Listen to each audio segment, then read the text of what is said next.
Bismillahir Rahmanir Rahim. Welcome to everyone in this session.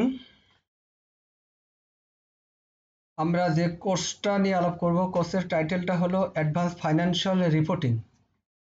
Advance financial রিপোর্টিংয়ে আমরা মোট 9টা chapter নিয়ে আলাপ করব।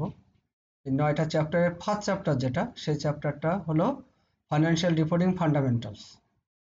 ফাইন্যান্সিয়াল রিপোর্টিং ফান্ডামেন্টালসের যে বিষয়গুলো এখানে আছে, সেই বিষয়গুলোর নিয়ে আমাদের আজকের আলোচনা।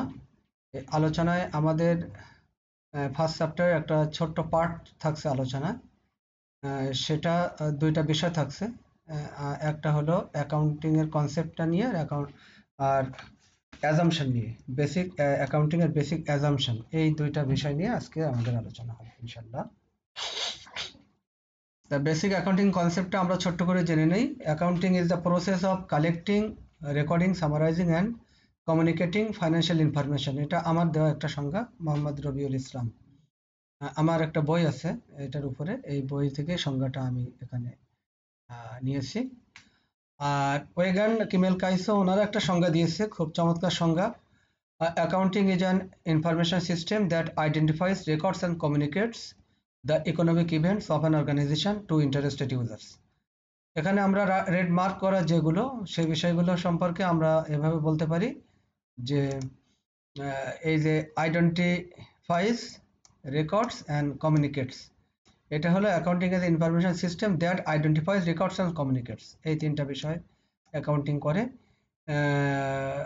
সেই তিনটা বিষয়কে আমরা বলছি যে অ্যাকাউন্টিং এর অ্যাক্টিভিটিস। এখন এই আমরা এখানে লিখছি the economic events.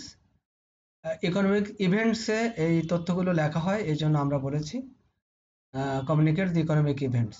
Economic events বা আর্থিক ইভেন্টসের কথা আমরা বলা হয়েছে, যে আর্থিক দিকটা অফ অ্যান অর্গানাইজেশন, এটা একটা অর্গানাইজেশনের রিলেটেড, এই জন্য আমরা একটা অর্গানাইজেশন বলছি। কেন ব্যক্তি এত কিছু হিসাব রাখে না, যে ব্যক্তি আমরা একটা হয়তো ইন্ডেক্স করতে পারি আমরা, যে আমাদের দৈনন্দিন আয় ব্যয় বা মাসিক আয় ব্যয়, আমাদের কত আয় হচ্ছে কত ব্যয় হচ্ছে, কিন্তু এই যে প্রতিষ্ঠানে যেভাবে সৌন্দর্যপূর্ণভাবে হিসাব রাখা হয়, সিস্টেমেটিক ওয়েতে হিসাব রাখা হয়, সেভাবে এখানে হিসাব রাখা হয় না ব্যক্তিগতভাবে। এই জন্য বলা হয়েছে যে এর জন্য অ্যান অর্গানাইজেশন দরকার। আর এই যে তথ্যটা, এটা আমরা টু ইন্টারেস্টেড ইউজার্স, যারা আগ্রহী, তথ্যে যারা আগ্রহী, তাদেরকে আমরা এই তথ্যটা সরবরাহ করি। এই মোটামুটি এই সংজ্ঞাটায় বলা হয়েছে। তো আমরা এই সংজ্ঞাটা সম্পর্কে আমরা আরো দুইটা স্লাইড আছে, সেখানে আমরা একটু দেখব। একটা হলো অ্যাকাউন্টিং কনসিস্ট। এই কনসিস্ট মানে গঠন হয় অফ থ্রি বেসিক অ্যাক্টিভিটিস নিয়ে, তিনটা বেসিক অ্যাক্টিভিটিস নিয়ে অ্যাকাউন্টিংটা গঠন হয়। সেই তিনটা আমরা বলেছি এইভাবে: ইট আইডেন্টিফাইজ, রেকর্ডস অ্যান্ড কমিউনিকেটস। এই তিনটা অ্যাক্টিভিটিস, একটা হলো আইডেন্টিফাইজ, একটা রেকর্ডস, একটা কমিউনিকেটস। আর একটা বিষয় হলো যে আমরা আগেই বলেছিলাম যে দ্য ইকোনমিক ইভেন্টস, অর্থাৎ আর্থিক বা টাকার অঙ্কে এটা লিখতে হবে, ডলারের অঙ্কে লিখতে হবে। এটা একটা অর্গানাইজেশন এই কাজটা করে, অর্থাৎ একটা অর্গানাইজেশন রিলেটেড এই তথ্যগুলো রাখা হয়, রেকর্ড করা হয়, কমিউনিকেট করা হয়, আইডেন্টিফাই করা হয়। আর টু ইন্টারেস্টেড ইউজার, যারা আগ্রহী ব্যবহারকারী আছে, তারা এই তথ্যগুলো, তাদের কনসার্ন ইনফরমেশন তারা ইউজ করে। এই মোটামুটি তথ্য। এখন আরেকটা স্লাইডে আমরা এটা একটু দেখাচ্ছি যে থ্রি অ্যাক্টিভিটিস হলো একটা আইডেন্টিফিকেশন। এটা আপনাদের এইভাবে বলি যে একটা প্রতিষ্ঠানে কিছু কাজকর্ম এমন হয়, যাতে প্রতিষ্ঠানের মালিক পক্ষ একটা পণ্যের ডিজাইন নিয়ে কথা বলেছে, বা তার দরদাম নিয়ে কথা বলেছে, তার পণ্যটার গুণাগুণ নিয়ে কথা বলেছে। এই সময় আমরা অনেক সময় মনে করি যে এটাও বোধহয় একটা লেনদেন হবে। না, এটা লেনদেন হবে না। লেনদেন হতে গেলে আমরা বলছি যে এটা আইডেন্টিফাই করে দেখতে হবে যে এটা টাকার অঙ্কে পরিমাপ করা যায় কিনা। যদি পরিমাপ করা যায়, তাহলে আমরা সেইটাকে লেনদেন বলে আখ্যায়িত করব। আইডেন্টিফাই আমরা করলাম, যে এখানে আমরা ট্রানজাকশন অ্যানালাইসিস যেটা আমরা বলি, যে ট্রানজাকশন অ্যানালাইসিস করার পরে আমরা যদি দেখি যে হ্যাঁ এটা একটা লেনদেন, তখন ওইটা কেবল আমরা লিখব। এই জন্য আমরা বলছি সিলেক্টেড ইকোনমিক ইভেন্টস, মানে যেটা আমরা বলতে পারবো যে হ্যাঁ এটা ইকোনমিক ইভেন্টস, এটা আমাদের এখন লেখার মতো, সেটা আমরা আইডেন্টিফাই করব, শুধু সিলেক্ট করব। তারপরে আমরা বলছি এইটা after identification we need to B recorded, তখন আমরা রেকর্ড করব। এখন যদি আমরা রেকর্ড করতে যাই, তাহলে কিন্তু এখানে বিষয়টা হলো কোথা থেকে রেকর্ড শুরু করব। তা আমরা বলছি রেকর্ড এটা শুরু করতে হবে অ্যাকচুয়ালি জার্নাল থেকে। তাই জার্নালে প্রথম রেকর্ডটা হবে, তারপরে রেকর্ড হবে। রেকর্ড বলতে এখানে আমরা বলছি ক্লাসিফাই, এটা একটা রেকর্ডিং, কিন্তু এটা ক্লাসিফাই করা। এটা একটা রেকর্ডিং কিন্তু সামারাইজ করা। তাহলে আমরা রেকর্ডিংটা এভাবে বলি যে তিনটা পার্ট, একটা হলো রেকর্ডিং করা, একটা হলো রেকর্ডিং এর রেকর্ড করা, রেকর্ডিং এর ক্লাসিফাই করা, রেকর্ডিং এর সামারাইজ করা। তার মানে কি?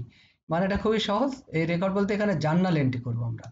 জার্নাল থেকে ক্লাসিফাই হলো লেজার, অর্থাৎ সারাদিন অনেকগুলো জার্নাল এন্ট্রি হয়, কিন্তু সমজাতীয় বা হোমোজেনিয়াস আইটেমগুলোকে আমরা লেজারে লিপিবদ্ধ করব। যেমন টোটাল ক্যাশগুলো একটা লেজার করব, আমাদের যদি কোনো ড্রয়িং থাকে সেটা একটা লেজার করব, টোটাল যদি এক্সপেন্স থাকে সেই টোটাল এক্সপেন্সেস গুলো আমরা একটা লেজার করব। তাহলে সমজাতীয় লেনদেনগুলো কত পরিমাণ টাকা হলো সেটা নিয়ে আমরা সামারাইজ করবো, এটা ট্রায়াল ব্যালেন্স বলি আমরা, ট্রায়াল ব্যালেন্স করবো, এই মোটামুটি তথ্য। অ্যাকচুয়ালি ট্রায়াল ব্যালেন্সে এই রেকর্ডিং এ আমাদের মোট 6 প্রকার ট্রানজাকশন থাকে। একটা হলো asset related, expense related, drawing related, আর একটা হলো আমাদের লায়াবিলিটিস রিলেটেড, ক্যাপিটাল রিলেটেড আর রেভিনিউ রিলেটেড। এই 6 রকম লেনদেনের ডেবিট দিকে আসে 3 রকম আর ক্রেডিট দিকে যায় 3 রকম। ডেবিট দিকে 3 রকম আমরা বলছি অ্যাসেট, এক্সপেন্স আর ড্রয়িং, আর ক্যাপিটাল আর ক্রেডিট দিকে যায় 3 রকম, একটা হলো লায়াবিলিটি, ক্যাপিটাল আর রেভিনিউ, এই মোটামুটি। এখন রেকর্ডিং হয়ে গেল, আমাদের সামারাইজ পর্যন্ত চলে গেল। সামারাইজের পরে এই তথ্যটা আমরা বলছি যে প্রিপেয়ার অ্যাকাউন্টিং রিপোর্টস করব আমরা। এটা এই রিপোর্টসে অ্যাকচুয়ালি অ্যাকাউন্টিং রিপোর্ট বা ফাইন্যান্সিয়াল স্টেটমেন্টস যেটা, বা এই রিপোর্টে আমরা মোটামুটি 3 রকম রিপোর্ট মাস্ট। একটা হলো income statement, owners equity statements আর ব্যালেন্স শিট। এই তথ্যগুলোই আমরা কমিউনিকেট করব। আমরা এই যে লেজার ট্রায়াল ব্যালেন্স পর্যন্ত এগুলো কমিউনিকেট করা যায় না, কারণ এটা একটা বিশাল একটা এরিয়া থাকে, একটা জাইগ্যান্টিক ইনফরমেশন থাকে, অনেকগুলো পেপারস থাকে, এত করা যায় না। কিন্তু এই অ্যাকাউন্টিং রিপোর্টটা 2 পাতায় পসিবল এটা প্রিপেয়ার করা। এই 2টা পাতা আমরা কমিউনিকেট করব। কাদের কাছে কমিউনিকেট করব? কমিউনিকেট করার আগেও এখানে হয়তো কিছু বা আমাদের অ্যানালাইজ লাগে, কিছু ইন্টারপ্রিটেশন লাগে। তা আমরা অ্যানালাইজ করব, এটা ইন্টারপ্রিটেশন করব, করে তারপর আমরা ইউজার তাদের হাতে এটা হস্তগত করবো যে ভাই নেন, আপনাদের কোন তথ্যটা লাগবে, এই তথ্যটা এখান থেকে আপনারা এখন নেন। এই জন্য এই যে বিষয়গুলো এতক্ষণ বললাম, যে আমরা এই আইডেন্টিফিকেশন, রেকর্ডিং, কমিউনিকেশন, এই টোটাল এই তথ্যগুলোকে আমরা বলছি the activities of accounting process. আর এই অ্যাকাউন্টিং প্রসেস ইনক্লুডস আছে বুক কিপিং ফাংশনের সাথে, অর্থাৎ এই 3টা প্রসেস হলো বুক কিপিং এর সাথে রিলেটেড। ওকে, কিন্তু এটা কিন্তু অ্যাকাউন্টিং প্রসেস। তাহলে আমরা বুক কিপিংকে আমরা বলি যে এটা প্রাইমারি একটা পার্ট আর কি, বাট এটা অ্যাকাউন্টিং এর একটা প্রাইমারি পার্ট, সেটাকে আমরা বুক কিপিং বলি। তাহলে এখানে আমরা আর একটু এভাবে দেখি, এই টোটাল সংজ্ঞাটাকে আমরা এইভাবে যদি সামারাইজ করি, তাহলে accounting involve the entire process of identifying, recording and communicating economic events. এই মোটামুটি আমাদের অ্যাক্টিভিটিস। আমরা নাও we can move to next slide. এই এখন আমরা basic accounting principal and guidelines, এখানে আমরা বেসিক অ্যাজাম্পশন নিয়ে কথা বলবো বা মৌলিক ধারণা নিয়ে কথা বলবো। তা মৌলিক ধারণায় আমাদের দেখেন এখানে 5টা পয়েন্ট আছে। এই একটা হলো বিজনেস এন্টিটি, বা এখানে আমরা অনেক সময় ইকোনমিক এন্টিটি বলি এটাকে, going concern assumptions, monetary unit assumption, আর পিরিয়ডিসিটি অ্যাজাম্পশন, আর কনসিস্টেন্সি অ্যাজাম্পশন। যা হোক, আমরা এই 5টা বিষয় নিয়ে আমরা এখন আলাপ করব। আমরা খুব সংক্ষিপ্তভাবে বলবো, এটা কোনো আমরা খুব, হ্যাঁ এখানে অনেক কিছু বোঝার আছে, এখানে অনেক তথ্য আছে যেটা আমাদের অবশ্যই বুঝতে হবে। তো সেটা সহজ, খুব বেশি জটিল না, কেন এটা বেসিক অ্যাজাম্পশন বা এটা আমরা ধারণা, মৌলিক ধারণা, অ্যাকাউন্টিং এর কিছু মৌলিক ধারণা, সেইটাকে অবশ্যই আমাদের ওন করতে হবে, আদারওয়াইজ এটাকে আমাদের বুঝতে কষ্ট হবে। তাহলে সেই ধারণার প্রথম যে ধারণাটা business entity or economic entity assumption, সেই প্রথম ধারণায় আমরা এন্টিটিটা বুঝবো। এই এন্টিটি, তা এন্টিটি বোঝার জন্য আমি এখানে একটা ব্যক্তিকে এখানে দেখাইছি, এখানে একটা ব্যক্তি, আর এটা একটা সিরাম, এটা টাইলস আর কি, ধরেন এটা প্রতিষ্ঠান বা আকিজ বা আরেকে সিরামিক্স আর কি মনে করেন, তাদের একটা প্রতিষ্ঠান। এই ব্যক্তি যখন একটা প্রতিষ্ঠান তৈরি করে, তাহলে ব্যক্তির পকেটের টাকা যখন প্রতিষ্ঠানে চলে যায়, তখন এই প্রতিষ্ঠান আলাদা একটা এন্টিটিতে পরিণত হয়, আবার ব্যক্তি একটা আলাদা এন্টিটি। মানে এখানে 2টা এন্টিটি, আমরা যদি বলি সত্তা, তাহলে একটা ব্যক্তি সত্তা আর একটা প্রতিষ্ঠান একটা সত্তা, এইভাবে বুঝতে হবে একটা। আর একটা আমরা বলবো এইভাবে যে এই ব্যক্তির একটা লাইফ আছে, এই লাইফটা আমরা বলি রিয়েল লাইফ, আর এই প্রতিষ্ঠানের একটা লাইফ আছে, এই লাইফটাকে আমরা বলি আর্টিফিশিয়াল লাইফ বা ভার্চুয়াল লাইফ। এই তাহলে ব্যক্তির লাইফটা আমরা যদি বলি রিয়েল লাইফ, আর এটা হলো ভার্চুয়াল লাইফ বা আর্টিফিশিয়াল লাইফ। এই তাহলে এটা আমরা একটা পার্থক্য বললাম এভাবে। ব্যক্তি কিন্তু ট্যাক্স দেয়, ব্যক্তি আবার প্রতিষ্ঠানও ট্যাক্স দেয়, প্রতিষ্ঠানের নামে আলাদা কিন্তু ট্যাক্স ফাইল করতে হয়, আলাদা ট্যাক্স রিটার্ন জমা দিতে হয় এনবিআর কে, আমাদের দেশের জন্য, বাংলাদেশের জন্য, ন্যাশনাল বোর্ড অফ রেভিনিউতে। ব্যক্তিও কিন্তু আলাদা একটা রিটার্ন ফাইল দাখিল করে ওই এনবিআর। তাহলে এখানেও একটা পার্থক্য। তাহলে দেখেন বিজনেস আমরা যখন তৈরি করলাম তখন ওর আলাদা একটা এন্টিটি হলো আর কি। আমি আশা করি আপনাদের বোঝাতে পেরেছি। এইটা আর কি আমরা এই ট্যাক্স পারপাস একটা লিখেছি। আর এই তা আমরা এখন এন্টিটিটা সম্পর্কে যদি বুঝতে পারি, এখন আমরা যা স্লাইডগুলো একটু দেখে যাবো এইভাবে। এই an entity is an organization created by one or more individuals, মানে এক বা একাধিক ব্যক্তি এই অর্গানাইজেশনটা তৈরি করতে পারে, এটা বোঝানো হয়েছে। কেন তৈরি করবে অর্গানাইজেশনটা? To carry out the functions of a business, বিজনেসের কার্যাবলী সম্পাদন করার জন্য, শেষ।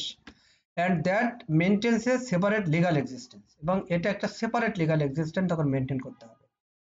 এটা আমরা অ্যাকচুয়ালি বলছি ট্যাক্স পারপাস, হ্যাঁ ঠিকই আছে, ট্যাক্স পারপাসই আমরা ধরে নেই এখানে। তো সেপারেট লিগাল এক্সিস্টেন্সটা এখানে এই বিজনেসের একটা আর ব্যক্তির একটা, দুইটা সেপারেট আর কি। আমরা সেপারেট লিগাল এক্সিস্টেন্স, ব্যক্তির একটা লিগালিটি আছে এবং প্রতিষ্ঠানটা লিগালিটি আছে, এই জন্য আমরা দুইটা আলাদা করছি, সেটা আমরা বলছি সেপারেট লিগাল এক্সিস্টেন্স, মানে দুটার অস্তিত্ব আলাদা আলাদা হবে। এই আমরা পরের স্লাইডে যাচ্ছি না, we can move to next slide. আমরা একই বিষয়ের উপরে এভাবে একটু বলছি যে economic activities of an entity can be accumulated and reported in a manner that assumes the entity is separate and distinct from its owner. Separate মানে পার্থক্য, and distinct মানে স্বতন্ত্র, মানে ব্যক্তি এবং বিজনেস এটা আলাদা আলাদা হবে, স্বতন্ত্র হবে। এই তারপর এটা কিন্তু ধারণা, মানে আমাদের বলছে মৌলিক ধারণার মধ্যে একটা হলো বিজনেস এন্টিটি, তার মানে ব্যক্তি আলাদা এবং বিজনেস আলাদা। ব্যক্তি এন্টিটি হবে ইন্ডিভিজুয়াল এন্টিটি, আর বিজনেস এন্টিটি, এভাবে আমরা বলতে পারি। আচ্ছা, এবার ইকোনমিক এন্টিটি অ্যাজাম্পশনসটা স্টেটস দ্যাট, এটা এইভাবে আমাদের ব্যাখ্যা করবে যে the activities of the entity are be the kept separate, এটা আলাদা রাখতে হবে কিভাবে? From the activities of its owner and economic entities. That means economic entity বলতে এখানে বিজনেস এন্টিটি, অর্থাৎ বিজনেস আলাদা এবং ব্যক্তির অ্যাক্টিভিটিস আলাদা, এই মোটামুটি তথ্য। Next slide. এটা দ্য বিজনেস এন্টিটি আমরা বলছি or the economic entity assumption is an accounting activities that makes a legal distinction, কাদের ভিতরে? Transaction carried by a business আর ট্রানজ্যাকশন অফ ওনার, এই আলাদা আলাদা, মোটামুটি সব জায়গায় একই জিনিস, আমরা এটা বোঝানোর চেষ্টা করেছি। এখন বিজনেস এন্টিটি কে আমরা এখানে আমরা 5টা ভাগে ভাগ করেছি, যেমন sole proprietorship, general partnership, unincorporated business, তারপর লিমিটেড লায়াবিলিটি পার্টনারশিপ, তারপরে corporation and limited liability company. সেভাবে আমরা বলছি separate personal and business taxes and liability, অর্থাৎ এদের আলাদা আলাদা লায়াবিলিটি, আলাদা ট্যাক্স, আলাদা এন্টিটি, এভাবে বোঝানো হয়েছে। আশা করি এভরিবডি ইজ ক্লিয়ার। এখন আমরা আসবো যে বিজনেস এন্টিটি একটু দেখাইছি আর কি, যেমন একটা ক্লাব, এই ক্লাবটা কিন্তু ব্যক্তি তৈরি করছে, কর্পোরেশনও ব্যক্তি তৈরি করছে, আবার লিমিটেড লায়াবিলিটি কোম্পানি ব্যক্তি তৈরি করছে। দ্যাট মিনস ব্যক্তি এটা এস্টাবলিশ করেছে আর কি। তাহলে এইটাকে আমরা বলছি যে ভার্চুয়াল এন্টিটি, অর্থাৎ ব্যক্তি তৈরি করছে। আর এই অ্যাকচুয়াল এন্টিটি হলো এটা, যেমন ফার্মার্স কোঅপারেটিভ সোসাইটি, তা এটা ফার্মার্সদের সোসাইটি, এটা এক মালিকানা কারবার বা সোল প্রোপাইটারশিপ। তারপর এখানে আমরা বলছি পার্টনারশিপ, হ্যাঁ, one or more, two or more person can consist this partnership, মানে two or more persons can consist this partnership organization. Okay, anyhow, তাহলে এটা অ্যাকচুয়াল এন্টিটি, তার মানে এদের এন্টিটি, এই যে গ্রুপগুলো বললাম এদের এন্টিটি হলো অ্যাকচুয়াল, আর এদের এন্টিটি হলো ভার্চুয়াল বা আর্টিফিশিয়াল এন্টিটি। মানে উভয়ই আমরা যদি বলি জীবন আছে, ব্যবসারও জীবন আছে, কিন্তু ভার্চুয়াল লাইফ আর অ্যাকচুয়াল লাইফ হলো এই কোঅপারেটিভ সোসাইটি বা sole trader partnership. I think everybody is clear now, we move next slide. এখন এখানে আমরা বলছি যে এই যে কনসেপ্টটা এতক্ষণ কথা বললাম আমরা বিজনেস এন্টিটি নিয়ে, এখন বলছে যে which is financial statements are prepared is separate and distinct from the entity's owner. বলছে এখানে একদম ফুল সেপারেট এবং ডিস্টিংক্ট, এখানে স্বতন্ত্র একেবারে। যখন আমরা ফাইন্যান্সিয়াল স্টেটমেন্ট তৈরি করব তখন ব্যক্তির কোনো সম্পদের হিসাব ওই financial statements of the organisation এখানে আমরা ইনক্লুড করব না। আচ্ছা, তারপরে আমরা বলছি যে এইটা, এই এন্টিটিটা viewed as an economic unit, অর্থাৎ এটা একটা আলাদা বিজনেস ইউনিট হিসেবে আমরা এইটা ভিউ করব, আমরা দেখাবো। স্ট্যান্ডস অন ইটস ওন, এবং এটা তার একক বা স্বতন্ত্র বৈশিষ্ট্য নিয়ে এটা দেখানো হয়েছে, মানে সে তার একক বৈশিষ্ট্য নিয়ে দাঁড়িয়ে থাকবে, এই আর কি। আর এখানে আমরা বলছি ইন্ডিভিজুয়াল মেবি ওন, মানে যে একক, আমরা বলছি যে একজন ব্যক্তি সে একটা গ্রোসারি স্টোরের মালিক হতে পারে, একটা ফার্মের মালিক হতে পারে, নিউমেরাস পার্সোনাল তার অ্যাসেট থাকতে পারে, এই আর কি। এটা ব্যক্তি কেন্দ্রিক, আর প্রতিষ্ঠান তো প্রতিষ্ঠান কেন্দ্রিক, তা ব্যক্তিরও এরকম সম্পদ থাকবে। তাই বললাম যে ব্যক্তির সম্পদ থাকবে। এখন ব্যক্তিদের সম্পদ এগুলোও কিন্তু এক একটা এন্টিটি। এখন আমরা এভাবে বলি যে একটা ভাবে যে এই যে আমরা বলছি যে গ্রোসারি স্টোর যেটা, we would view it separately, মানে এটা আমরা সেপারেট ভাবে দেখব, মানে আদার রিসোর্স থেকে, ওন বাই দ্য ইন্ডিভিজুয়াল, মানে এই যে গ্রোসারি স্টোরটা এটা আলাদা, এবং ইন্ডিভিজুয়াল বা ব্যক্তির অন্যান্য সম্পদ আলাদা, অর্থাৎ মানে সেই হিজ ইজ হুজ হুজ এর মতো, মানে যার সেই আলাদা আলাদা সম্পদ, ব্যক্তির সম্পদ আলাদা, প্রতিষ্ঠানের সম্পদ আলাদা। The grocery store would be treated as a separate entity, এটা একদম সেপারেট এন্টিটি গ্রোসারির সাথে, যে যত সম্পদ আছে বা যত দায় আছে এটা আলাদা এন্টিটি হিসাবে, বা আলাদা এন্টিটি বা সত্তা হিসাবে দেখানো লাগে। এখন corporation such as Ford Motor company, আমরা মনে করি কোম্পানি হ্যাজ মেনি ওনার্স, অনেকগুলো ওনার আছে বা শেয়ার হোল্ডার আছে বা স্টক হোল্ডার আছে। দ্য এন্টিটি কনসে enable us to around for the Ford Motor Company entity separately, মানে ফোর্ড মোটর কোম্পানির এর এন্টিটি বা সত্তা বা এর জীবন আলাদা জীবন, from the transaction of the owners. Owner বলে এই যে মেনি ওনার্স, এই মেনি ওনার্স হলো এই ওনার্স, আলাদা সম্পদ অফ ফোর্ড মোটর কোম্পানি। এইটা আশা করি এভরিবডি ইজ ক্লিয়ার। এখন আমরা এখন এই ফোর্ড মোটর কোম্পানি, এটা এটা হলো ওনার অফ দ্য বিজনেস, আর এটা হলো ফোর্ড মোটর কোম্পানি, এটা হলো কোম্পানি, আলাদা আলাদা সত্তা, এটা আমাদের বোঝানোর চেষ্টা করেছি। আমরা তাহলে একটা অ্যাজাম্পশন দেখলাম এতক্ষণ, বিজনেস এন্টিটি বা ইকোনমিক এন্টিটি অ্যাজাম্পশন, এই যে ইকোনমিক এন্টিটি অ্যাজাম্পশন বা বিজনেস এন্টিটি, এটা দেখলাম। এখন আমরা আসবো going concern assumption. Going concern অ্যাজাম্পশনটা কিভাবে আমরা বলবো, সেটা আমরা এভাবে বলতে পারি, খুব ভেরি সিম্পল, আমরা আগে বুঝে নেই যে একটা প্রতিষ্ঠান যখন তৈরি করা হয় তখন মনে করা হয় যে এটা দীর্ঘদিন ধরে চলতে থাকবে, এটা একটা ধারণা, বা এই ধারণাটা এটা একটা মৌলিক মানে ধারণা, বেসিক অ্যাজাম্পশন, মানে একটা মৌলিক ধারণা থাকে যে আমি আজকে একটা প্রতিষ্ঠান এস্টাবলিশ করলাম, বা 6 মাস ধরে বা 2 মাস ধরে একটা প্রতিষ্ঠান এস্টাবলিশ করলাম, যে এটা হুট করে বন্ধ হবে না বা এটা অফ হবে না, বা এইটা আমাদের আহ, আমরা অফ করে দেব না, দ্যাট মিন্স এটা উইন্ডিং আপ হবে না, এটা আমাদের দীর্ঘদিন থেকে চলতে থাকবে। হ্যাঁ, কতদিন ধরে চলবে nobody knows, none but Allah knows everything, but আমরা মনে করি গোয়িং কনসার্ন অ্যাজাম্পশন, যে আমাদের চলমান থাকবে, এইটা আর কি। এখন আমরা বলছি যে অ্যাবসেন্স অফ কন্ট্রারি ইনফরমেশন, মানে আমাদের এমন যদি হয় যে কোনো অসঙ্গতি বা উল্টোপাল্টা যদি কোনো ইনফরমেশন না থাকে, তাহলে বা এটার অনুপস্থিতি থাকে, তাহলে আমরা বলছি business entity is assume to remain A existence for an indeterminate period of time, মানে ইনডিটারমিনেট পিরিয়ড অফ টাইম মানে অনির্ধারিত, অনির্দিষ্ট, মানে দীর্ঘদিন যাবৎ এটা চলবে, যে আমাদের যদি কোনো অ্যাবসেন্স অফ কন্ট্রারি ইনফরমেশন এইরকম কোনো না থাকে। দ্যাট মিন্স আমাদের জন্য যদি কোনো অসঙ্গতিপূর্ণ আহ, বা আমরা এটা বলছি অসঙ্গত কোনো ইনফরমেশনের অনুপস্থিতি, হ্যাঁ, এরকম অর্থটা, যে অসঙ্গতিপূর্ণ কোনো তথ্যের অনুপস্থিতি, হ্যাঁ, একটা বিজনেসকে দীর্ঘদিন এবং দীর্ঘ সময় পর্যন্ত এটা ক্যারি করতে পারবো, এই মোটামুটি। Now we can move to next slide. Going concern অ্যাসাম্পশনের আমরা আরেকটা বিষয় একটু এভাবে দেখি, যে এখানে অনেক তথ্য আছে, আমরা মানে একদম বেসিক তথ্যটা বলি। Most accounting methods rely on the going concern assumption, মানে অ্যাকাউন্টিং এর মেথডটা এটা আমরা রিলাই মানে যে নির্ভর করে গোয়িং কনসার্ন, মানে দীর্ঘদিন থেকে চলবে, এটা চলতেই থাকবে, এরকম একটা মৌলিক ধারণা নেওয়া হয়। এবং that the company will have a long life, মানে এটার একটা লং লাইফ থাকবে, লাইফটা অনেক লং লাইফ হবে। কত বছর হবে কে জানে, আমাদের বিশ্বে অনেক প্রতিষ্ঠান আছে তাদের বয়স আছে অনেক, যেমন টাটা কোম্পানি ইন্ডিয়ান, এদের 300 বছরের মতো এদের বয়স, সিঙ্গার কোম্পানি 160-70 বছর পর্যন্ত এদের বয়স, তো এরকম থাকবে। Despite numerous business failures, most companies have a fairly high continuance rate, বলছে যে আমাদের মানে কিছু অসুবিধা বা ফেলিয়ার্স, মানে যে বিফলতা থাকা সত্ত্বেও অনেক কোম্পানি আছে তারা অনেক দিন ধরে এটা কন্টিনিউয়াস রেট, তাদের কন্টিনিউয়াস রেটটা অনেক বেশি, অর্থাৎ দীর্ঘদিন ধরে চলমান রেটটা আছে তাদের আর কি। As a rule, we accept companies to last long enough to fulfill their objectives and commitment. যদি ফুলফিল অবজেক্টিভস যদি আমরা ফুলফিল করতে পারি, কমিটমেন্ট যদি ফুলফিল করতে পারি, তাহলে কোম্পানি অবশ্যই লাস্ট লং, মানে দীর্ঘদিন যাবত চলবে। This assumption has significant implication. এই যে অ্যাজাম্পশনটা, যে গোয়িং কনসার্ন অ্যাজাম্পশন, এই অ্যাজাম্পশনটা আমরা বলছি যে উল্লেখযোগ্য একটা প্রভাব আছে এই অ্যাজাম্পশনটা।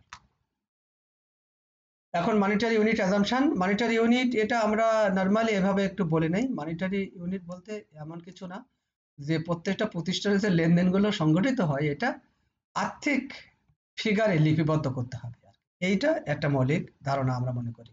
হয়তো আমরা বললাম যে দুইটা মোবাইল, তা দুইটা মোবাইল তার প্রতিষ্ঠানের খাতায় লিখতে হবে, কিন্তু দামটাও লিখতে হবে। ওই দামটা দিয়েই ফাইন্যান্সিয়াল স্টেটমেন্টস তৈরি করা হয়। ফাইন্যান্সিয়াল স্টেটমেন্টস তৈরি করার সময় ওইটা আমরা দেখি যে কত মূল্যমানটা, এই হলো মূল কথা। এটা হলো মনিটারি ইউনিট অ্যাজাম্পশন। এখন বলছে যে United States economic activities of an entity are measured and reported in money. বলছে যে এখানে ইউনাইটেড স্টেটস বলে কথা না, USA, UK, Bangladesh, Malaysia, Singapore, India, যেখানেই আমরা বলি না কেন, জার্মানি, থাইল্যান্ড, ব্যাংকক, চায়না, যেখানে আমরা বলি সব অ্যাক্টিভিটিস গুলো measured and reported in money, money দিয়ে মেজার্ড। তারপর this monies are assume to remain relatively stable over the years in terms of purchasing power. যা হোক, এটা বলা হয়েছে যে এই যে আমরা এটা তুলনামূলকভাবে স্টেবল ওভার দ্য ইয়ার্স। এই মানিটা মোটামুটি assume to remain relatively stable, মানে তুলনামূলকভাবে এটা stable over the years in terms of purchasing power. অর্থাৎ পারচেজিং পাওয়ারে মানিটা দীর্ঘদিন যাবৎ কি থাকে, স্টেবল থাকে।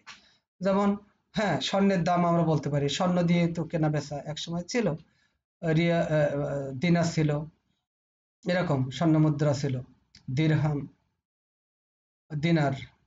তা আমরা ওইদিকে যাচ্ছি না, আমরা বেসিক্যালি বলছি যে এটা টাকার অঙ্কে হলে ভালো হয়। স্বর্ণ, রৌপ্য, ব্রোঞ্জ এইগুলো দিয়ে লেনদেন আমরা করছি না, আমরা টাকার অঙ্কে করছি। তারপর আমরা বলছি ইন এসেন্স, দ্যাট মিনস আমরা সারসংক্ষেপে বলতে পারি, একেবারে সারমর্মে বলতে পারি, দিস অ্যাজাম্পশন ডিসরিগার্ডস। ডিসরিগার্ডস মানে যদি আমরা উপেক্ষা বা অবজ্ঞা না করি এনি ইনফ্লেশন আর ডিফ্লেশন, যে কোনো মুদ্রাস্ফীতি বা মুদ্রা সংকোচন in the economy in which the entity operate, যাই হোক না কেন, এটাকে কেউ যদি অবজ্ঞা করে, এনি ইনফ্লেশন হয়, ডিফ্লেশন হয়, ইকোনমিকের মানে ফ্লাকচুয়েট ঘটে, কোনোটাই এই এন্টিটি অপারেটসকে বিরত রাখতে পারবে না। অর্থাৎ টাকার অঙ্কে এটা অপারেটস হতেই থাকবে, প্রফিট হোক লস হোক, এটা চলতেই থাকবে। I think everybody is clear. এখন আমরা এভাবে বলি, এখানে এই সহজ বিষয়গুলো আবার একটু বলা হয়েছে যে monetary unit assumptions means that money is the common denominator. এই কমন ডিনোমিনেটর মানে যে সাধারণ যে একটা নির্ধারক, হ্যাঁ, বা নির্ণায়ক of economics activities and provides an appropriate basis for accounting measurement and analysis. এটা একটা অ্যাপ্রোপ্রিয়েট একটা তথ্য আমাদের দেয়, একটা মেজারমেন্ট দেয়, এবং সেভাবে আমরা অ্যানালাইসিসগুলো সংগঠিত করতে পারি। That is, the monetary unit is the most effective means of expressing capital change, exchange of goods and service and interested parties. অর্থাৎ আমরা আমাদের এভাবে বলি যে আমাদের এখানে যদি কোনো কিছু এক্সচেঞ্জের দরকার হয়, ক্যাপিটাল অথবা কোনো গুডস অ্যান্ড সার্ভিস, তাহলে আমরা ইন্টারেস্ট পার্টিসের সাথে আমরা খুব সহজে এই মানিটারি যে ইউনিট আর কি, অর্থাৎ আমাদের টাকার ফিগারে লেনদেনটা সংগঠিত করতে পারি, এই মোটামুটি। এখন এখানে কয়েকটা উদাহরণ দেওয়া হয়েছে যে এখানে ইন টার্মস অফ, এখানে 5 কার্স বা 1 ফ্যাক্টরি বা 100 কার্স, একর্স, এইসব ল্যান্ড, এইসবগুলো আসলে মিনিংফুল হয় না। মিনিংফুল এটা আমরা বলছি এটা মাস্ট বি মিনিংফুলি, এটা কম্বাইন্ড ফাইন্যান্সিয়াল ট্রানজাকশনসটা হতে হবে। এইবার এইগুলো হচ্ছে which will not be very meaningful, এটা মিনিংফুল হবে না। এগুলোর কি লাগবে, প্রাইস লাগবে, দাম লাগবে, এগুলো মূল্য লাগবে, এগুলো মেজারমেন্ট করতে হবে in terms of money. There are a number of standards of measures, যেমন এখানে আছে সাস ইয়ার্ড, গ্যালন, মানি, হ্যাঁ, এইরকম। তা বলছে অফ দিস মেজার, মেজারের জন্য অনেক কিছু আছে, যেমন আমরা ইয়ার্ড মেজার করতে পারি অর্থাৎ ফিতা দিয়ে, বা গ্যালনে একটা পরিমাপ করতে পারি কোনো তরল পদার্থ, এবং মানি দিয়ে। তো এখন বলছে পসিবল স্ট্যান্ডার্ডস অফ মেজার হলো এই মানিটা, which concluded the money is the best of measures financial transaction. এই মানিটা হলো একমাত্র ট্রানজাকশন যেটা দিয়ে আমরা মেজারটা সবচাইতে মিনিংফুল হবে, এটা অ্যাপ্রোপ্রিয়েট হবে। আশা করি Hopefully everybody is clear of monetary unit assumptions. এখন পিরিয়ডিসিটি অ্যাজাম্পশন, পিরিয়ডিসিটি অ্যাজাম্পশনটা এটা খুবই ইজি ম্যাটার। পিরিয়ড, যে কোনো একটা পিরিয়ড আপনি মনে করেন, ধরেন 2001 সালে একটা কোম্পানি প্রতিষ্ঠিত হয়েছে, আর এখন হলো 2023 সাল, 24 সাল, আমরা 23 পর্যন্ত নিচ্ছি, ডিসেম্বর পর্যন্ত। তা এই যে এখানে 23 বছর, 23 বছরকে আমরা একেবারে ফাইন্যান্সিয়াল স্টেটমেন্ট তৈরি করা quite impossible to prepare financial statement for the long period. So আমরা কি করতে পারি ইন দিস রিগার্ড, আমরা পিরিয়ডিসিটি অ্যাজাম্পশন, অর্থাৎ আমরা টোটাল পিরিয়ডকে আমরা ভাগ ভাগ করে নিতে পারি। আমরা টোটাল পিরিয়ডকে আমরা ভাগ ভাগ করে নিতে পারি এভাবে যে এটা হতে পারে মান্থলি, হতে পারে কোয়ার্টারলি, হতে পারে 6 মান্থলি, হতে পারে ইয়ারলি। ইয়ারলিটাই আমরা যে ফাইন্যান্সিয়াল স্টেটমেন্টগুলো throughout the year and throughout the world তৈরি করা হয়, সেইটা হলো ইয়ারলি করা হয়, সেটা আমরা দেখি। এটা ফিসকাল ইয়ার হতে পারে বা ক্যালেন্ডার ইয়ারও হতে পারে, এনিহাউ। এখানে আমরা বলছি the life of economic entity can be divided into artificial time of periods. Artificial time periods এটা হতে পারে for the purpose of providing periodic reports on the economic activities of the entity। এই মোটামুটি আমরা সেই তথ্যগুলো এখন দেখি পিরিয়ডিসিটিটা কিভাবে হয়। আমরা বলছি যে পিরিয়ডিসিটি অর টাইম পিরিয়ড হলো assumption implies that a company can divide its economic activities into artificial time period। এই টাইম পিরিয়ডে হতে পারে মান্থলি, হতে পারে কোয়ার্টারলি, হতে পারে ইয়ারলি, এই মোটামুটি তথ্য। এটাকে, এই মৌলিক ধারণাটাকে পিরিয়ডিসিটি অ্যাজাম্পশন বা আমাদের সময়টাকে আমরা বিভিন্নভাবে ভাগ করে নিতে পারি, এটাই ধারণা। মানে আপনি কতদিন নেবেন, ম্যাক্সিমাম কয় বছরের হিসাব করবেন একসাথে, 5, 10, 20, 50 বছর তো করা যাবে না। তো পিরিয়ডটাকে ছোট ছোট করে নেওয়া হয় এবং সর্বোচ্চ 1 বছর হিসাব করা হয়। হ্যাঁ, এখন আপনি যদি বলেন 10 বছর হিসাব কি পাবো না, হ্যাঁ অবশ্যই পাবেন, হিসাব তো পাবেনই, কিন্তু সেই 10 বছর হিসাবে এন্ড অফ দ্য 10 ইয়ার্স আপনি পাবেন যে কত প্রফিট হলো, কত লস হলো, কত লায়াবিলিটি আছে, কত ক্যাপিটাল আছে, সেটা পাবেন। আপনি 3টা তথ্য পাবেন ওখানে, একটা পাবেন লায়াবিলিটি, একটা পাবেন অ্যাসেট, আর একটা পাবেন আপনার ক্যাপিটাল। এর কিছু পাবেন, আপনি কত খরচ হলো তাহলে বছর বছর দেখতে হবে কত খরচ হয়েছে, কত রেভিনিউ হলো আপনাকে বছর বছর দেখতে হবে কত রেভিনিউ হয়েছে, কত ড্রয়িং ছিল বছর বছর আপনার যোগ করে করে আসতে হবে যে কত ড্রয়িং হয়েছে। কিন্তু একবারে যেটা পাবে সেটা ওই, কেন আমরা ফাইন্যান্সিয়াল স্টেটমেন্ট যেটা, সেটা আমরা এইভাবে বলতে পারি যে ব্যালেন্স শিট, যেটা ব্যালেন্স শিট যেটা প্রস্তুত করি প্রিপেয়ার করি, সেটা পার্টিকুলার ডেটে তৈরি করা হয়। অ্যাজ অ্যাট লিখে আমরা এখানে তৈরি করি, যখন অ্যাজ অ্যাট বা অ্যাজ অন লিখি আমরা। তা সেই অ্যাজ অন হলো সেখানে আমাদের অ্যাসেট থাকে, লায়াবিলিটি থাকে, আর ওনার্স ইকুইটি থাকে। এই 3টা তথ্য, এই 3টা তথ্য আপনি পাবেন। ধরেন 2023 সালের ডিসেম্বরে এই তথ্যটা পেয়ে গেলেন, ওই তথ্যটাই অ্যাকচুয়ালি আপনার কত অ্যাসেট আছে পাবেন, কত লায়াবিলিটি আছে পাবেন, কত ক্যাপিটাল আছে, you can easily get it. Okay, I think everybody is clear. Now we can move to next slide. কনসিস্টেন্সির অ্যাকচুয়ালি এটা হলো ধারাবাহিকতা বা সামঞ্জস্যতা, কোনো জিনিস সামঞ্জস্যভাবে রাখা আর কি, তাহলে এটা মিনিংফুল কম্পারিজন করা যায় বিটুইন দ্য ইয়ার্স। এখন এই জন্য আমরা বলছি যে অ্যাকাউন্টিং প্রিন্সিপালটা, তারপর মেথডসটা, প্র্যাকটিসটা, তা প্রসিজার্সটা, এগুলো মোটামুটি one accounting period to next, এটা একটা সেম কিছু ফলো করতে হবে, ফলো দ্য সেম হয় নয় প্রিপেয়ার আওয়ার ফাইন্যান্সিয়াল স্টেটমেন্টস, তাহলে এটা সহজে আপনি কম্পেয়ার করতে পারবেন। এই মোটামুটি কনসিস্টেন্সি এখন একটা উদাহরণ হচ্ছে যে ক্যাশ বেসিসে যদি আমরা অ্যাকাউন্টিংটা করি, তাহলে এই যে cash flow statement, balance sheet, income statement, এখানে ওই ক্যাশ বেসিসটাই ফলো করতে হবে, তাহলে এটা easily we can prepare it for our মানে meaningful comparison between the years. এখন কনসিস্টেন্সি একটা গ্যাপ রুল। তো গ্যাপ রুলে আমরা বলছি it will enter all similar items in the same way in the future, মানে ফিউচারে একই রকম আইটেম থাকবে। আর IFRS international financial reporting standard, এখানে আমরা বলছি same methods for the same items for period to period within a reporting এন্টিটিতে এইগুলো আমাদের ফলো করতে হবে, same items from period to period. এই তাহলে আমাদের এই এই কনসিস্টেন্সিটা বজায় থাকবে বা সামঞ্জস্যতাটা বজায় থাকবে বা হোমোজিনিয়াসটা বজায় থাকবে, এই মোটামুটি তথ্য। আশা করি everybody is clear from this lecture. Thanks for watching this presentation.